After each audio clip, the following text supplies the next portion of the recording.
I would like to welcome you to a short discussion of a feature called compound grouping.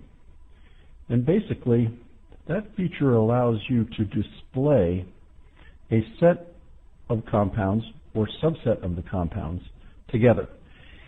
And that case is extremely useful if you've got a lot of compounds and you want to see them grouped, let's say, by chlorines or bromines, or I think you know what I mean. And I'll give an example here with drugs of abuse and the classes of the drugs. So let's see how that works. Let's go to the demo. Here I am in drugs of abuse, and I've got 4 compounds, a small compound set, but I think I can make the point. Now, I know that amphetamine is in class B, where methamphetamine, ecstasy, and cocaine are in class B in terms of controlled substances, and that's the example we'll use. Now this example, if you had a lot of compounds, let's say chloramines, bromines, I think you know what I mean, you could divide those compounds into groups, families of compounds that had similar functional groups, and see those compounds as a group. Extremely useful if you have a lot of compounds. Let's go over to the method editor and look at our compounds. I'll tighten up the columns. And what I need is a column that I can use to designate these different compounds.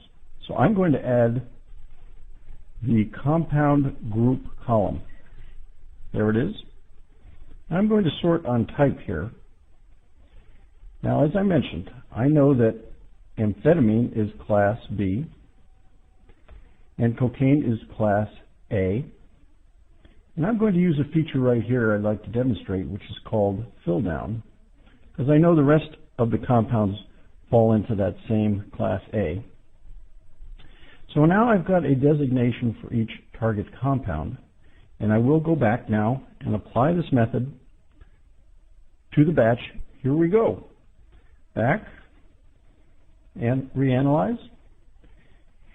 And I'd like to show you how to do that grouping. If I go up to the toolbar here at the top with drugs of abuse, and I add the compound group to the toolbar, I will see a new piece of the toolbar appear. Now notice at this point I've got all the compounds showing up.